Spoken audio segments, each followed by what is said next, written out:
सदियों से चली आ रही सतभक्ति की ऐसी धारा, ऋषियों, मुनियों, देवताओं और त्रिदेवों ने भी जिसका भेद ना पाया। भक्ति तो सभी करते हैं,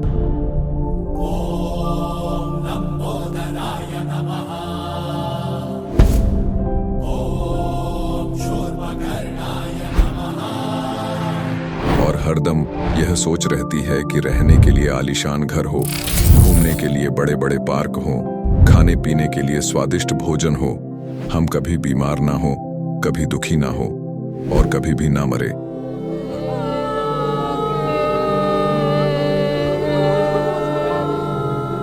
हरदम मौज मस्ती में रहे।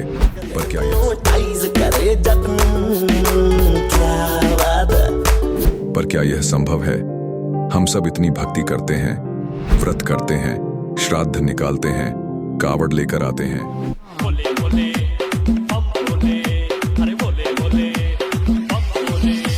मंदिरों में जाकर मूर्ति पूजा करते हैं,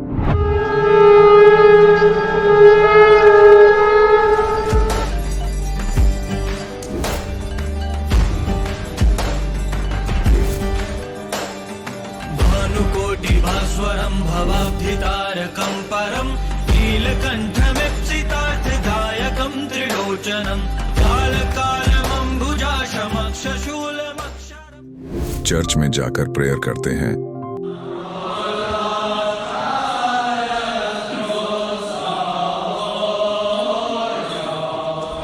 मस्जिद में जाकर नमाज अदा करते हैं,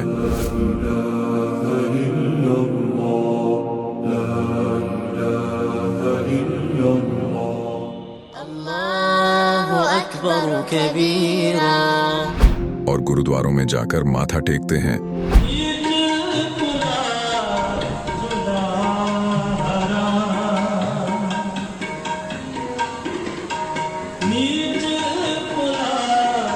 फिर भी दुखी क्यों है? लेकिन क्या आप जानते हैं वो कौन सी भक्ति है? वो भक्ति जिसने मीरा को जहर से बचा लिया, ध्रुव और प्रहलाद की रक्षा की, अंधे को आंखें और बहरे को कान दिए, कोढ़ी को काया दी, दुखियों को सुखी जीवन दिया, मरने वाले को जीवन दान दिया और लाइलाज बीमारियों को दूर किया। जब संत रामपाल जी महाराज जी से दीक्षा ले ली थी, उसके बाद जब उनका कुछ विद इन मंथ कैंसर में राहत मिली। जैसे हम लोग परमात्मा का आदेश आया, हम लोग हॉस्पिटल गए और ऑपरेशन कराया। भगत जी 1 रुपया का भी दवाई माता जी को खाना नहीं पड़ा, और जो डॉक्टर कैंसर है बताते थे, वही डॉक्टर के मुख से हमने ये सुना भगत जी कि ये चमत्कार कैसे हो गया। तो हॉस्पिटल में दिखाया तो कैंसर घोषित कर दिया डॉक्टर ने यहाँ। तो फिर इसके इलाज के लिए घूमे, इलाज भी नहीं हुआ, तो फिर घर पे थक के बैठ गए। कैंसर के लिए जिंदल हॉस्पिटल में रहा, उसके बाद सपड़ा हॉस्पिटल में रहा, उसके बाद जयपुर को दिखाया, उसमें कोई इलाज नहीं हुआ। संत रामपाल जी महाराज जी ने चरणामृत प्रसाद दिया और आशीर्वाद दिया और भक्ति ज्ञान दिया, और उसके बाद मैं तंदुरुस्त हूँ। हर दिन में अपना सब कुछ खाता हूँ, मुझे कोई समस्या नहीं। मेरे को बीमारी ये थी सर कि ब्लड ट्यूब में मेरे को एक प्रकार का पस आ गया था और इन्फेक्शन हो गया था। उस इन्फेक्शन को डॉक्टर लोग वो कह रहे थे कि इसमें आपको ऑपरेशन करना पड़ेगा। आश्रम पहुंचने में परमात्मा का नामदान लिया और जो उन्होंने मुझे उपदेश दिया, उस उपदेश देने के बाद उन्होंने आशीर्वाद दिया। आशीर्वाद देने के बाद तत्क्षण में मेरा ये रोग वहीं के वहीं दर्द बिल्कुल ठीक हो गया। भक्ति सभी करते हैं, लेकिन उपरोक्त लाभ सिर्फ सतभक्ति से ही प्राप्त होते हैं। आज भी सतभक्ति करने वाले हजारों लाखों लोगों को शास्त्र अनुसार भक्ति का अद्भुत अनुभव प्राप्त हो रहा है। आइए जानते हैं ऐसे ही लाखों श्रद्धालुओं में से एक सतभक्ति करने वाले इस श्रद्धालु का अनुभव। नमस्कार सर। सर जी। क्या नाम है सर आपका? लक्ष्मण दास जी। कहाँ के रहने वाले हैं सर? फिरोजपुर हुसैनीवाला बॉर्डर पाकिस्तान के साथ ही। सर संत रामपाल जी महाराज से आपने नाम दीक्षा कब ली? 2017 23/10/2017 जी। सर संत रामपाल जी महाराज की शरण में आने से पहले आप क्या भक्ति साधना करते थे? संत रामपाल जी महाराज की शरण से आने से पहले हम गुरुद्वारे में जाते थे तो, और घर में पीरों की ज्योति लगती थी। पूजा करते करते हम इतने दुखी हो गए थे, काल ने हमें बहुत सताया जी। हमारा 13 साल के लड़के की डेथ हो गई जी। हम परमात्मा से इतनी दूर चले गए कि रब ਦਾ ਤਾਂ ਬਸ ਸਾਨੂੰ ਅਸੀਂ ਕਹਿੰਦੇ ਸੀ ਵੀ ਸਾਨੂੰ ਰੱਬ ਤਾਂ ਚਾਹੀਦਾ ਹੀ ਨਹੀਂ ਜੀ। ਮੈਂ 8 ਮਹੀਨੇ ਉੱਪਰ ਨੂੰ ਮੂੰਹ ਕਰ ਕਰਕੇ ਨਾ ਕੁੱਤੇ ਵਾਂਗੂ ਗਾਲਾਂ ਕੱਢਦਾ ਸੀ ਜੀ ਰੱਬ ਨੂੰ। ਮੈਂ ਕਹਿੰਦਾ ਸੀ ਰੱਬਾ ਜੇ ਤੂੰ ਮੈਨੂੰ ਜਾਵੇਂ ਨਾ ਮਿਲ ਤੇ ਮੈਂ ਤੈਨੂੰ ਕੁੱਟ ਕੇ ਨਾ ਮੈਂ ਤੇਰਾ ਸਿਰ ਗੰਜਾ ਕਰ ਦਿਆਂ, ਕਿਉਂਕਿ ਲੜਕਾ ਮੇਰਾ ਜਵਾਨ ਥਾ ਐਡਾ ਸਾ। ਤੇ ਉਹਦੇ ਉਹ 4 ਸਾਲ ਗੁਰਦੁਆਰੇ 'ਚ ਵਾਹਿਗੁਰੂ ਦਾ ਮੰਤਰ ਜਾਪ ਕਰਦਾ ਸੀ ਜੀ। ਘਰੇ ਵੀ ਸੁਖਮਨੀ ਸਾਹਿਬ ਦਾ ਪਾਠ ਕਰਦਾ ਸੀ ਜੀ, 16 ਸਾਹਿਬ ਦਾ ਪਾਠ ਕਰਦਾ ਸੀ ਜੀ। ਰਾਤ ਨੂੰ 11 ਵਜੇ ਤੱਕ ਉਹ ਬੈਠਾ ਰਹਿੰਦਾ ਸੀ। ਤੇ 4 ਸਾਲ ਉਹਨੇ ਭਗਤੀ ਕੀਤੀ ਜੀ। ਤੇ ਇੱਕ ਦਿਨ ਨਾ ਉਹ ਵਿਆਹ 'ਤੇ ਚਲਾ ਗਿਆ, ਮੇਰੇ ਭੂਆ ਜੀ ਦੇ ਲੜਕੇ ਦੇ ਵਿਆਹ 'ਤੇ ਚਲਾ ਗਿਆ। ਮੈਂ ਉਹਨੂੰ ਰੋਕਦਾ ਵੀ ਰਿਹਾ ਵੀ ਤੂੰ ਮੇਰੇ ਕੋਲ ਰਹਿ ਬੇਟਾ, ਤੇਰੇ ਪੇਪਰ ਚੱਲ ਰਹੇ ਨੇ, ਪੱਕੇ ਪੇਪਰ ਉਹਦੇ ਆ ਗਏ ਸੀ ਜੀ। ਉਹ ਜ਼ਬਰਦਸਤੀ ਚਲਾ ਗਿਆ ਜੀ। ਉੱਥੇ ਕੀ ਹੋਇਆ, ਉੱਥੇ ਨੱਚੀ ਦੌੜੀ ਜਾ ਰਹੇ ਸੀ ਸ਼ਰਾਬੀ। ਉਹਨਾਂ ਨੇ ਰਿਵਾਲਵਰ ਕਿਤੇ ਫੈਰ ਫੂਰ ਕਰ ਰਿਹਾ ਸੀ, ਰਿਵਾਲਵਰ ਕੱਢਿਆ, ਸਿੱਧੀ ਗੋਲੀ ਮੇਰੇ ਬੱਚੇ ਦੇ ਸਿਰ 'ਚ ਲੱਗੀ ਜੀ, ਇੱਥੇ ਮੱਥੇ ਦੇ ਵਿੱਚ ਜੀ। ਉਹਨੂੰ ਉਠਾਇਆ ਜੀ, ਇੱਥੇ ਲੁਧਿਆਣਾ ਸ਼ਹਿਰ ਲੈ ਕੇ ਆਏ ਡੀਐਮਸੀ 'ਚ ਲੈ ਕੇ ਆਏ ਜੀ। ਅਤੇ ਉੱਥੇ ਰਾਤ ਦੇ 3 ਵਜੇ ਉਹਦੀ ਡੈਥ ਹੋ ਗਈ ਜੀ। ਉਸ ਤੋਂ ਬਾਅਦ ਯਾਨੀ ਕਿ ਅਸੀਂ ਪਰਮਾਤਮਾ ਤੋਂ ਇੰਨੀ ਦੂਰ ਹੋ ਗਏ ਸੀ ਜੀ, ਅਸੀਂ ਬਹੁਤ ਦੁਖੀ ਹੋ ਗਏ ਸੀ। ਸਾਨੂੰ ਕਾਲ ਨੇ ਇੰਨਾ ਸਤਾਇਆ ਜੀ, ਸਾਰੇ ਜੀਆਂ ਦਾ ਜੀ ਕਰਦਾ ਸੀ ਵੀ ਮਰ ਜਾਈਏ ਜੀ ਅਸੀਂ। ਫਿਰ ਅਸੀਂ ਸੋਚਣ ਲੱਗ ਪਏ ਵੀ ਰੱਬ ਹੈ ਹੀ ਨਹੀਂ ਦਾ ਇੱਥੇ ਦੁਨੀਆ 'ਤੇ ਹੀ। ਅਤੇ ਫਿਰ ਇੱਕ ਸਾਨੂੰ ਨਾ ਮੇਰੇ ਘਰ ਵਾਲੀ ਨੂੰ ਗਾਂ ਨੇ ਮਾਰੀ ਟੱਕਰ ਜੀ। ਟੱਕਰ ਮਾਰੀ ਤਾਂ ਉਹਨਾਂ ਦੇ ਨਾ ਹੱਡੀ ਇੱਥੋਂ ਕਰੈਕ ਹੋ ਗਈ ਸੀ, ਰੀੜ੍ਹ ਦੀ ਹੱਡੀ ਜੀ। ਉਹ ਸਾਧਨਾ ਕਰਦੇ ਜੀ ਮੇਰੀ ਲੱਤ ਵੀ ਟੁੱਟ ਗਈ ਸੀ ਜੀ। ਲੱਤ ਟੁੱਟਣ ਦੇ ਬਾਵਜੂਦ ਵੀ ਮੈਂ 6 ਮਹੀਨੇ ਮੰਜੇ 'ਤੇ ਤੜਫਦਾ ਰਿਹਾ ਜੀ। ਇੰਨੇ ਦੁੱਖ ਵੇਖੇ ਜੀ, ਅਸੀਂ ਤਾਂ ਸਾਰੇ ਜਾਣ ਤੋਂ ਕਹਿੰਦੇ ਸੀ ਵੀ ਅਸੀਂ ਜ਼ਿਆਦਾ ਦੁਖੀ ਹਾਂ ਜੀ। सर फिर आप संत रामपाल जी महाराज की शरण में कैसे आए? संत रामपाल जी की शरण में ਅਸੀਂ ਆਏ ਜੀ। ਫਿਰੋਜ਼ਪੁਰ ਤੋਂ ਇੱਕ ਕਾਲਾ ਪਹਿਲਵਾਨ ਭਗਤ ਹੈਗਾ ਜੀ, ਉਹਦੇ ਕੋਲ ਅਸੀਂ ਨਾ ਉਹ ਮੇਰੇ ਭਗਤਮਤੀ ਦਾ ਘਰ ਵਾਲੀ ਦਾ ਯਾਨੀ ਕਿ ਇਲਾਜ ਕਰਾਉਣ ਗਏ ਸੀ। ਉਹਨੇ ਸਾਨੂੰ ਕਿਹਾ ਵੀ ਇਹ ਭਗਤੀ ਤੁਹਾਡੀ ਵਿਅਰਥ ਹੈ ਜੀ, ਜਿਹੜੀ ਤੁਸੀਂ ਕਰ ਰਹੇ ਜੀ। ਅਸੀਂ ਕਿਹਾ ਜੀ ਵਿਅਰਥ ਹੈ ਜੀ। ਕਹਿੰਦਾ ਇਹ ਪੁਸਤਕ ਲੈ ਲੈ ਅਤੇ ਫਾਈਲ ਕਾ ਸਤਸੰਗ ਹੈਗਾ ਜੀ, ਜੇ ਤੇਰਾ ਜੀ ਕਰੇ ਤੇ ਆ ਜਾਵੀਂ, ਨਹੀਂ ਤਾਂ ਤੇਰੀ ਮਰਜ਼ੀ।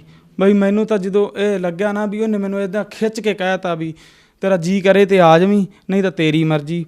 ਮੈਂ ਜਾਣਾ ਤਾਂ ਉਹ ਢੇਸੀਆਂ ਵਾਲੇ ਮਹਾਰਾਜ ਦੇ ਸਤਸੰਗ 'ਤੇ ਸੀ। ਉਹ ਮੈਨੂੰ ਮੇਰੀ ਭੈਣ ਕਹਿੰਦੀ ਸੀ ਉੱਧਰ ਆ ਜੀ, ਉੱਧਰ ਨਹੀਂ ਮੈਂ ਗਿਆ। ਮੈਂ ਫਾਜ਼ਿਲਕਾ ਚਲਾ ਗਿਆ ਜੀ। ਫਾਜ਼ਿਲਕਾ ਜਾ ਕੇ ਉੱਥੇ ਮੈਂ ਸਤਸੰਗ ਗੁਰੂ ਜੀ ਦਾ ਸੁਣਿਆ। ਗੁਰੂ ਜੀ ਤਾਂ ਸਾਰਾ ਗੁਰੂ ਗ੍ਰੰਥ ਸਾਹਿਬ ਅਤੇ ਉਹ ਸਾਰੇ ਵੇਦ ਖੋਲ੍ਹੀ ਜਾਂਦੇ ਪਏ ਸੀ। ਸਾਨੂੰ ਨਹੀਂ ਪਤਾ ਸੀ ਇਹਨਾਂ ਪੁਸਤਕਾਂ ਦਾ ਵੀ ਇਹ ਕੀ ਚੀਜ਼ਾਂ ਨੇ, ਪਹਿਲੋਂ ਸਾਨੂੰ ਕੋਈ ਪਤਾ ਨਹੀਂ ਸੀ ਜੀ। ਅਤੇ ਬਾਅਦ 'ਚ ਸਾਨੂੰ ਜਦੋਂ ਪਤਾ ਲੱਗਾ ਵੀ ਉਹਨਾਂ ਸਾਰੀ ਬਾਲੇ ਵਾਲੀ ਸਾਖੀ ਪੜ੍ਹ ਕੇ ਸੁਣਾਤੀ।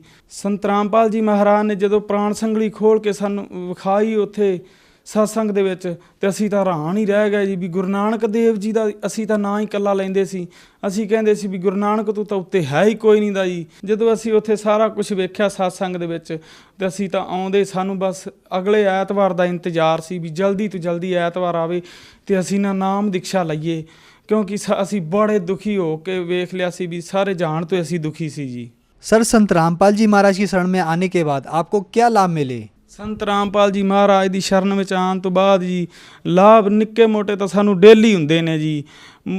ਪਹਿਲਾ ਲਾਭ ਤਾਂ ਮੈਨੂੰ ਇਹ ਹੋਇਆ ਜੀ, ਮੈਂ ਜਰਦਾ ਖਾਂਦਾ ਸੀ ਜੀ, ਨਸ਼ਾ ਕਰਦਾ ਸੀ, ਬੀੜੀਆਂ ਵੀ ਪੀਂਦਾ ਸੀ ਜੀ। ਕਿਉਂਕਿ ਸਾਡੇ ਉੱਧਰ ਸਾਰੇ ਪੰਜਾਬ ਦੇ ਵਿੱਚ ਨਾ ਇਹ ਨਸ਼ਾ ਬਹੁਤ ਚੱਲ ਰਿਹਾ ਜੀ, ਜਰਦਾ ਵੀ ਉਹ ਖਾਂਦਾ ਸੀ ਜੀ। ਉਹ ਸਤਸੰਗ ਸੁਣਨ ਦੇ ਨਾਲ ਹੀ ਮੇਰਾ ਜਦੋਂ ਸੰਤ ਰਾਮਪਾਲ ਜੀ ਮਹਾਰਾਜ ਜੀ ਦਾ ਨਾਮ ਲਿਆ ਤਾਂ ਉਸ ਤੋਂ 2 ਦਿਨ ਪਹਿਲਾਂ ਹੀ ਮੇਰਾ ਨਸ਼ਾ ਛੁੱਟ ਗਿਆ ਜੀ। ਨਸ਼ਾ ਛੁੱਟਣ ਦੇ ਨਾਲ ਹੀ ਮੈਨੂੰ ਇੰਨੇ ਲਾਭ ਹੋਏ ਕਿ ਇੱਕ ਮੈਨੂੰ ਪਤਾ ਲੱਗ ਗਿਆ ਵੀ ਪਹਿਲੋਂ ਤਾਂ ਸਾਡੀ ਇੱਕ ਮਾਇਆ ਦੀ ਹਵਸ ਵਿੱਚ ਹੀ ਅਸੀਂ ਡੁੱਬੇ ਪਏ ਸੀ ਜੀ। ਅਸੀਂ ਸੋਚਦੇ ਸੀ ਸਾਡਾ ਮੇਨ ਮਕਸਦ ਤਾਂ ਪੈਸਾ ਇਕੱਠਾ ਕਰਨਾ ਹੈ ਅਤੇ ਘਰੇ ਸਾਡਾ ਚੰਗਾ ਘਰ ਹੋਵੇ, ਪਰ ਹੁਣ ਸਾਨੂੰ ਨਾ ਤਾਂ ਕੋਈ ਮਾਇਆ ਚੰਗੀ ਲੱਗਦੀ ਹੈ ਜੀ, ਸਿਰਫ ਉਹ ਪਰਮਾਤਮਾ ਦਾ ਜਦੋਂ ਗਿਆਨ ਸਮਝਿਆ ਨਾ ਅਤੇ ਸਾਨੂੰ ਸਿਰਫ ਪਰਮਾਤਮਾ ਦੀ ਭਗਤੀ ਚੰਗੀ ਲੱਗਦੀ ਹੈ ਜੀ। ਅਤੇ ਇੱਕ ਹੋਰ ਮੋਟੇ ਮੋਟੇ ਲਾਭ ਦੱਸਾਂਗਾ ਜੀ। ਅਸੀਂ ਇੱਥੇ ਜਾ ਰਹੇ ਸੀ ਗੁਰੂ ਅਰਸਾਏ ਆਪਣੇ ਪਿੰਡ ਤੋਂ, ਮੇਰਾ ਲੜਕਾ ਅਤੇ ਮੈਂ, ਇੱਕ ਛੋਟਾ ਮੇਰਾ ਲੜਕਾ ਹੈਗਾ। ਅਸੀਂ ਦੋਵੇਂ ਜਾ ਰਹੇ ਸੀ ਅਤੇ ਨਾਕਾ ਰਾਸਤੇ 'ਚ ਲੱਗਾ, ਅਸੀਂ 14-15 ਪੁਲਿਸ ਵਾਲੇ ਖੜ੍ਹੇ ਸੀ ਜੀ। ਉੱਥੇ ਨਾ ਉਹਨਾਂ ਨੂੰ ਵੇਖ ਕੇ ਲੋਕ ਵਾਪਸ ਜਾ ਰਹੇ ਸੀ। ਅਸੀਂ ਕਿਹਾ ਵੀ ਇਹ ਕੀ ਹੈ ਵੀ ਨਾਕਾ ਲੱਗਿਆ, ਨਾਲ ਹੀ ਦੱਸੀ ਜਾਂਦੇ ਪਏ ਸੀ ਨਾਕਾ ਲੱਗਿਆ ਜੀ, ਚਲਾਨ ਕੱਟੀ ਜਾਂਦੇ ਨੇ, ਕਿਸੇ ਨੂੰ ਨਹੀਂ ਲੰਘਣ ਦਿੰਦੇ। ਅਸੀਂ ਉੱਥੇ ਜਾ ਕੇ ਕਿਹਾ ਵੀ ਹੁਣ ਸੰਤ ਰਾਮਪਾਲ ਜੀ ਮਹਾਰਾਜ ਨੂੰ ਪਰਖਦੇ ਹਾਂ ਜੀ, ਵੀ ਭਲਾ ਸਾਨੂੰ ਛਡਾਉਂਦੇ ਨੇ ਕਿ ਨਹੀਂ। ਵੀ ਕਹਿੰਦੇ ਨੇ ਨਾ ਉਹ ਤਾਂ ਮਰੇ ਨੂੰ ਜਿੰਦਾ ਕਰ ਦਿੰਦੇ ਨੇ। ਉਦੋਂ ਅਸੀਂ ਨਵਾਂ ਹੀ ਨਾਮ ਲਿਆ ਸੀ ਜੀ ਸੰਤ ਰਾਮਪਾਲ ਜੀ ਮਹਾਰਾਜ ਤੋਂ। ਅਤੇ ਅਸੀਂ ਉੱਥੇ ਜਾ ਕੇ ਮੋਟਰਸਾਈਕਲ ਲਾਇਆ ਨਾਲ। ਉਹ ਕਹਿੰਦੇ ਜੀ ਵਿਖਾਓ ਜੀ ਕਾਪੀ ਵਿਖਾਓ। ਮੈਂ ਕਿਹਾ ਨਹੀਂ ਹੈਗੀ ਜੀ। ਕਹਿੰਦੇ ਲਾਇਸੈਂਸ ਵਿਖਾਓ। ਕਹਿੰਦੇ ਨਹੀਂ ਹੈਗੀ। ਮੈਂ ਕਿਹਾ ਕਹਿੰਦਾ ਵੀ ਕੋਈ ਤਾਂ ਇਹਦੀ ਪਰਚੀ ਵਿਖਾ ਦੇ। ਮੈਂ ਕਿਹਾ ਨਹੀਂ ਹੈਗੀ ਜੀ। ਅਤੇ ਕਹਿੰਦਾ ਚੱਲ ਫਿਰ ਉੱਥੇ ਲਾ ਅਤੇ ਚਲਾਨ ਕਟਾ।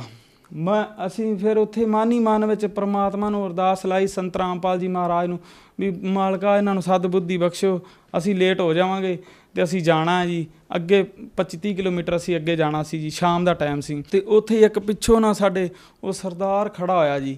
ਕਹਿੰਦਾ ਵੀ ਹਾਂਜੀ ਤੁਸੀਂ ਕਿਵੇਂ ਖੜ੍ਹੇ ਜੀ। ਮੈਂ ਆਖਿਆ ਵੀ ਇਹ ਸਾਨੂੰ ਜਾਣ ਨਹੀਂ ਦਿੰਦੇ ਜੀ। ਕਹਿੰਦੇ ਨੇ ਚਲਾਨ ਕਟਾਓ। ਕਹਿੰਦਾ ਜਾ ਯਾਰ ਤੂੰ ਜਾ ਇਹਨੂੰ ਜਾਣ ਦੇ ਯਾਰ। ਅਸੀਂ ਉੱਥੇ ਬੰਦੀ ਛੋੜ ਦਾ ਨਾਅਰਾ ਲਾਇਆ ਪਰਮਾਤਮਾ ਸੰਤ ਰਾਮਪਾਲ ਜੀ ਮਹਾਰਾਜ ਦਾ। ਅਸੀਂ ਆਖਿਆ ਹੇ ਮਾਲਕਾ ਵੀ ਤੂੰ ਇੱਥੇ ਮਿੰਟ ਦੇ ਵਿੱਚ ਆ ਗਿਆ। ਅਸੀਂ ਤਾਂ ਹਜੇ ਮਨ ਵਿੱਚ ਸੋਚਦੇ ਹੀ ਪਏ ਸੀ ਵੀ ਗੁਰੂ ਜੀ ਸਾਨੂੰ ਛਡਾ ਦਿਓ। ਪਰਮਾਤਮਾ ਨੇ ਸਾਨੂੰ ਉੱਥੋਂ ਛਡਾਇਆ ਜੀ। ਅਤੇ ਦੂਜਾ ਲਾਭ ਇਹ ਹੋਇਆ ਜੀ, ਖੇਤੀਬਾੜੀ ਦਾ ਸਾਡਾ ਕੰਮ ਹੈ ਜੀ।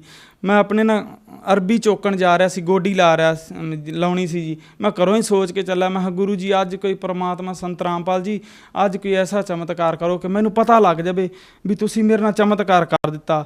ਪਰਮਾਤਮਾ ਨੇ ਉਦੋਂ ਕੀ ਕੀਤਾ ਜੀ, ਸੰਤ ਰਾਮਪਾਲ ਜੀ ਮਹਾਰਾਜ ਨੇ ਮੈਨੂੰ ਬਸ 15 ਮਿੰਟ ਹੀ ਹੋਏ ਸੀ ਗੋਡੀ ਕਰਦੇ ਨੂੰ ਜੀ। ਗੋਡੀ ਕਰਦਾ ਜੀ ਮੈਂ ਇੱਕ ਨਾ ਬੂਟਾ ਮੋਟਾ ਆ ਗਿਆ ਉਹਦਾ ਘਾਹ ਦਾ। ਉਹਦਾ ਮੈਂ ਇੱਥੋਂ ਲਿਆ ਕੇ ਰੰਬਾ ਨਾ ਖਿੱਚ ਕੇ ਮਾਰਿਆ, ਮੇਰੇ ਇਸ ਅੰਗੂਠੇ 'ਤੇ ਵੱਜਿਆ ਜੀ। ਇਸ ਅੰਗੂਠੇ 'ਤੇ ਇੱਕ ਝਰੀਟ ਤੇ ਕਰਨੀ ਆਈ ਜੀ। ਮੈਂ ਉੱਥੇ ਨਾ ਰੋਣ ਲੱਗ ਪਿਆ ਜੀ। ਮੈਂ ਹੇ ਮਾਲਕਾ ਤੂੰ ਮੇਰੇ ਅੰਗ ਸੰਗ ਸਹਾਈ। ਅਸੀਂ ਪਹਿਲੋਂ ਕਿੱਥੇ ਧੱਕੇ ਖਾਂਦੇ ਫਿਰੇ ਜੀ। ਅਸੀਂ ਅੱਧੀ ਜ਼ਿੰਦਗੀ ਤਾਂ ਸਾਡੀ ਉਵੇਂ ਲੰਘ ਗਈ ਜੀ।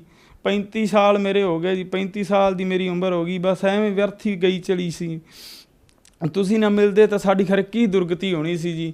ਫਿਰ ਦੂਜਾ ਲਾਭ ਇਹ ਹੋਇਆ ਜੀ, ਸਾਡੀ 7-8 ਮਹੀਨਿਆਂ ਤੋਂ ਨਾ ਭੈਂਸ ਜਿਹੜੀ ਮੱਝ ਜਿਹਨੂੰ ਕਹਿੰਦੇ ਅਸੀਂ ਪੰਜਾਬ ਦੇ ਵਿੱਚ, ਉਹ ਜਾਣੀ ਕਿ ਵਿਹਲੀ ਸੀ ਜੀ। ਨਾ ਤਾਂ ਦੁੱਧ ਦਿੰਦੀ ਸੀ ਅਤੇ ਨਾ ਹੀ ਉਹਦੇ ਬੱਚਾ ਪੈਦਾ ਹੋ ਰਿਹਾ ਸੀ ਪੇਟ ਦੇ ਵਿੱਚ। ਮੈਂ ਬੰਦੀ ਛੋੜ ਦੇ ਅੱਗੇ ਸਤਿਗੁਰੂ ਰਾਮਪਾਲ ਜੀ ਮਹਾਰਾਜ ਦੇ ਅੱਗੇ ਪ੍ਰਾਰਥਨਾ ਲਾਈ ਜੀ, ਪਰਮਾਤਮਾ ਜੇਕਰ ਤੁਸੀਂ ਮਰੇ ਬੰਦੇ ਨੂੰ ਜਿੰਦਾ ਕਰ ਸਕਦੇ ਜੇ ਨਾ, ਅਤੇ ਇਹਦੇ ਮੱਝ ਦੇ ਪੇਟ ਦੇ ਵਿੱਚ ਬੱਚਾ ਵੀ ਪੈਦਾ ਕਰ ਸਕਦੇ ਜੀ। ਉਹ 8 ਮਹੀਨਿਆਂ ਤੋਂ ਵਿਹਲੀ ਮੱਝ ਵੀ ਜਾਣੀ ਕਿ ਡਾਕਟਰ ਨੇ 2 ਵਾਰੀ ਉਹਨੂੰ ਚੈੱਕ ਕੀਤਾ ਸੀ। ਉਹ ਕਹਿੰਦਾ ਸੀ ਵੀ ਇਹ ਭਾਈ ਇਹਦੀ ਬੱਚੇ ਦਾ ਨਹੀਂ ਖਰਾਬ ਹੈ ਅਤੇ ਇਹਨੂੰ ਵੇਚ ਦੇ। ਉਹੀ ਮੱਝ ਦੇ ਵਿੱਚ ਨਾ ਜਦੋਂ ਉਸੇ ਡਾਕਟਰ ਨੇ ਚੈੱਕ ਕੀਤਾ ਨਾ ਅਤੇ ਕਹਿੰਦਾ ਵੀ ਇਹ ਤਾਂ 6 ਮਹੀਨਿਆਂ ਦਾ ਇਹਦੇ ਗਰਭ ਦੇ ਵਿੱਚ ਬੱਚਾ ਹੈ। ਮੈਂ ਉਹਨੂੰ ਕਿਹਾ ਚੰਗੀ ਤਰ੍ਹਾਂ ਵੇਖ ਡਾਕਟਰ ਸਾਹਿਬ, ਅੱਗੇ ਤੂੰ ਹੀ ਚੈੱਕ ਕੀਤੀ ਇਹਨੂੰ। ਕਹਿੰਦਾ ਨਹੀਂ ਜੀ 6 ਮਹੀਨੇ ਦਾ ਬੱਚਾ ਇਹਦੇ ਵਿੱਚ। ਅਤੇ ਉੱਥੇ ਮੈਂ ਫਿਰ ਬੰਦੀ ਛੋੜ ਦਾ ਜੈਕਾਰਾ ਲਾਇਆ। ਮੈਂ ਕਿਹਾ ਪਰਮਾਤਮਾ ਤੂੰ ਤਾਂ ਬਸ ਇੰਨੇ ਚਮਤਕਾਰ ਕੀਤੀ ਜਾਣਾ ਵੀ ਅਸੀਂ ਸੋਚੇ ਵੀ ਨਹੀਂ ਸੀ ਜੋ ਸਾਡੇ ਨਾਲ ਹੋ ਰਿਹਾ ਜੀ। ਅਤੇ ਇੱਕ ਹੋਰ ਚਮਤਕਾਰ ਹੋਇਆ ਜੀ, 10 ਕੁ ਦਿਨ ਹੋਏ ਜੀ ਸਾਡੇ ਮਮਦੋਟ ਰਾਊ ਕੇ ਪਿੰਡ ਦੇ ਵਿੱਚ। ਉਹ ਵੀ ਬਾਰਡਰ ਦੇ ਨਾਲ ਹੀ ਹੈ ਜੀ, ਅੱਧਾ ਕਿਲੋਮੀਟਰ ਹੀ ਹੈ, ਪਰ ਪਾਕਿਸਤਾਨ ਦੇ ਨਾਲ ਹੀ ਹੈ ਜੀ ਪਿੰਡ। ਉੱਥੇ ਸਤਸੰਗ ਹੋਇਆ ਸੀ ਜੀ।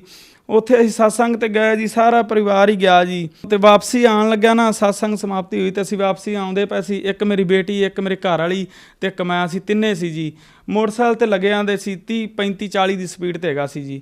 ਅੱਗੋਂ ਦੀ ਨਾ ਇੱਕ ਲੜਕੀ ਨੇ ਸਕੂਟਰੀ ਜੀ ਕੱਢ ਕੇ ਨਾ ਸਾਡਾ ਮੋਟਰਸਾਈਕਲ ਸਿੱਧਾ ਉਹਦੇ ਵਿੱਚ ਵੱਜਿਆ ਜੀ। ਸਿੱਧਾ ਵਿੱਚ ਵੱਜਿਆ ਅਤੇ ਸਾਨੂੰ ਪਤਾ ਹੀ ਨਹੀਂ ਲੱਗਾ ਵੀ ਕੀ ਹੋ ਗਿਆ। ਮੋਟਰਸਾਈਕਲ ਸਾਡਾ ਐਨੂੰ ਡਿੱਗ ਪਿਆ। ਇੱਧਰ ਹੀ ਮੇਰੇ ਘਰ ਦੀ ਨੇ ਵੀ ਡਿੱਗਣਾ ਸੀ ਅਤੇ ਮੇਰੀ ਬੱਚੀ ਨੇ ਵੀ ਡਿੱਗਣਾ ਸੀ ਜੀ, ਬੇਟੀ ਮੇਰੀ ਨੇ। ਅਤੇ ਅਸੀਂ ਤਿੰਨੇ ਹੀ ਖੜ੍ਹੇ ਹੋਏ ਜੀ। ਸਾਨੂੰ ਪਤਾ ਹੀ ਕੋਈ ਨਹੀਂ ਲੱਗਾ ਵੀ ਅਸੀਂ ਕਿਵੇਂ ਖੜ੍ਹੇ ਹਾਂ। ਇੱਕ ਦੂਜੇ ਮਨੇ ਵੇਖੀ ਜੀ, ਅਤੇ ਉਹ ਦੁਕਾਨਾਂ ਵਾਲੇ ਭੱਜ ਕੇ ਆਏ ਵੀ ਕੁਛ ਹੋ ਤਾਂ ਨਹੀਂ ਗਿਆ। ਉਹਨਾਂ ਸਾਨੂੰ ਵੇਖਿਆ ਵੀ ਨਹੀਂ, ਅਸੀਂ ਆਹ ਵੀ ਸਾਨੂੰ ਤਾਂ ਪਤਾ ਹੀ ਕੋਈ ਨਹੀਂ ਵੀ ਅਸੀਂ ਖੜ੍ਹੇ ਕਿਵੇਂ ਹਾਂ। ਅਸੀਂ ਤਾਂ ਸਿੱਧਾ ਆਟੋਮੈਟਿਕ ਹੀ ਖੜ੍ਹੇ ਹੋ ਗਏ ਜੀ, ਜਿਵੇਂ ਫੜ ਕੇ ਖਲਵਾਇਆ ਹੁੰਦਾ ਜੀ। ਸਾਨੂੰ ਇੱਕ ਤਾਂ ਇਹ ਪਰਮਾਤਮਾ ਨੇ ਲਾਭ ਦਿੱਤਾ ਜੀ। ਹੋਰ ਲਾਭ ਹੋਇਆ ਜੀ ਸਰ ਜੀ, ਉਹ ਲਾਭ ਇਹ ਹੋਇਆ ਜੀ, ਮੇਰੇ ਸਾਲਾ ਸਾਹਿਬ ਹੁਣੇ ਹੀ 8 ਕੁ ਦਿਨ ਦੀ ਗੱਲ ਹੈ ਜੀ। ਉਹਨਾਂ ਨੂੰ ਨਾ ਅਸੀਂ 6 ਮਹੀਨਿਆਂ ਤੋਂ ਕਹਿੰਦੇ ਆ ਰਹੇ ਹਾਂ ਜੀ ਵੀ ਸੰਤ ਰਾਮਪਾਲ ਜੀ ਮਹਾਰਾਜ ਦਾ ਸਾਧਨਾ TV 'ਤੇ 7:40 ਤੋਂ 8:30 ਵਜੇ ਤੱਕ 8:40 ਤੱਕ ਸਤਸੰਗ ਆਉਂਦਾ ਜੀ, ਉਹ ਸੁਣਿਆ ਕਰੋ। ਉਹ ਨਾ ਕਦੀ ਸਾਡੀ ਗੱਲ ਮੰਨ ਲੈਂਦੇ ਸੀ ਅਤੇ ਕਦੀ ਨਹੀਂ ਮੰਨਦੇ ਸੀ, ਕਦੀ ਬਸ ਐਵੇਂ ਕੰਮਾਂ ਕਾਰਾਂ ਵਿੱਚ ਸੁਣਦੇ ਨਹੀਂ ਸੀ ਜੀ। ਤੇ ਬਸ ਅਸੀਂ ਉਹਨਾਂ ਨੂੰ ਇਹੀ ਕਹਿੰਦੇ ਸੀ ਵੀ ਇਹ ਪ੍ਰਮਾਤਮਾ ਆਏ ਨੇ ਧਰਤੀ ਤੇ, ਇਹ ਤਾਂ ਮਰਿਆਂ ਨੂੰ ਜਿੰਦਾ ਕੀਤੀ ਜਾਂਦੇ ਪਏ ਨੇ, ਜਿਨ੍ਹਾਂ ਕਰੇ ਬੱਚੇ ਨਹੀਂ ਉਹਨਾਂ ਕਰੇ ਬੱਚੇ ਪੈਦਾ ਹੋਈ ਜਾਂਦੇ ਪਏ ਨੇ ਜੀ, ਸੰਤ ਰਾਮਪਾਲ ਜੀ ਮਹਾਰਾਜ ਤੋਂ ਨਾਮ ਲੈ ਕੇ। ਤੇ ਇੱਕ ਦਿਨ ਐਸਾ ਆਇਆ ਮੇਰੇ ਸਾਲਾ ਸਾਹਿਬ ਜੀ ਨੂੰ ਅਟੈਕ ਹੋ ਗਿਆ ਜੀ, ਅਟੈਕ ਹੋ ਗਿਆ ਨਾ, ਤੇ ਉਹ ਘਰੇ ਡਿੱਗ ਪਿਆ ਤੇ ਸਾਰਾ ਪਰਿਵਾਰ ਇਕੱਠਾ ਹੋ ਗਿਆ। ਉਹ ਕਹਿੰਦੇ ਖਤਮ ਹੋ ਗਿਆ, ਕਹਿੰਦੇ ਵੀ ਉਹਦੇ ਤਾਂ ਸਰੀਰ ਹੀ ਠੰਡਾ ਹੋ ਗਿਆ। ਉਹ ਰੋਣ ਲੱਗ ਪਏ ਜੀ, ਸਾਰਾ ਪਰਿਵਾਰ ਰੋਵੇ। ਉਹਨਾਂ ਸਾਨੂੰ ਤੁਰੰਤ ਫੋਨ ਕੀਤਾ, ਕਹਿੰਦੇ ਇਹੀ ਕਹਿੰਦੇ ਨੇ ਵੀ ਇੱਕ ਸੰਤ ਰਾਮਪਾਲ ਜੀ ਏ ਵੀ ਜਿਹੜਾ ਮਰੇ ਨੂੰ ਜਿੰਦਾ ਕਰ ਸਕਦਾ। ਉਹਨਾਂ ਸਾਡੇ ਮਨੇ ਜਦੋਂ ਫੋਨ ਤੇ ਗੱਲ ਹੋਈ ਤੇ ਮੇਰੇ ਘਰ ਵਾਲੀ ਨੇ ਕਿਹਾ ਉੱਥੇ ਹੀ ਬੰਦੀ ਛੋੜ ਸਤਿਗੁਰੂ ਰਾਮਪਾਲ ਜੀ ਮਹਾਰਾਜ ਦੇ ਅੱਗੇ ਇਵੇਂ ਅਰਦਾਸ ਲਾ ਦਿਓ ਵੀ ਪ੍ਰਮਾਤਮਾ ਅਸੀਂ ਤੇਰੇ ਚਰਨਾਂ ਵਿੱਚ ਆਵਾਂਗੇ, ਅਸੀਂ ਨਾਮਦਾਨ ਲਵਾਂਗੇ, ਇਹਨੂੰ ਠੀਕ ਕਰ ਦਿਓ। ਤੇ ਉਹ 15 ਮਿੰਟਾਂ ਪਿੱਛੋਂ ਨਾ ਉਹੀ ਮੇਰਾ ਸਾਲਾ ਸਾਹਿਬ ਸਾਡੇ ਨਾਲ ਫੋਨ ਤੇ ਗੱਲਾਂ ਕਰਨ ਲੱਗ ਪਿਆ ਜੀ।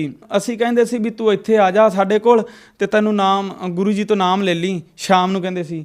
ਉਹ ਕਹਿੰਦਾ ਮੈਂ ਨਾ ਮੈਨੂੰ ਪੁੱਛਣ ਦੱਸਣ ਵਾਲੇ ਲੱਗੇ ਆਉਂਦੇ ਨੇ, ਮੈਂ ਉਹਨਾਂ ਨੂੰ ਵੀ ਜਾਣੀ ਕਿ ਮਿਲ ਕੇ ਆਵਾਂਗਾ। ਮੈਂ ਕਿਹਾ ਪੁੱਛਣ ਦੱਸਣ ਵਾਲੇ ਤਾਂ ਤੈਨੂੰ ਉਦੋਂ ਵੀ ਆਣੇ ਸੀ ਜਦੋਂ ਤੇਰੀ ਮੌਤ ਹੋ ਜਾਂਦੀ, ਤੇ ਉਦੋਂ ਵੀ ਉਹਨਾਂ ਆਉਣਾ ਸੀ 2 ਦਿਨ ਦਾ ਬਸ ਰੋਣਾ ਸੀ ਤੇ ਉਹਨਾਂ ਫਿਰ ਚਲੇ ਜਾਣਾ ਸੀ।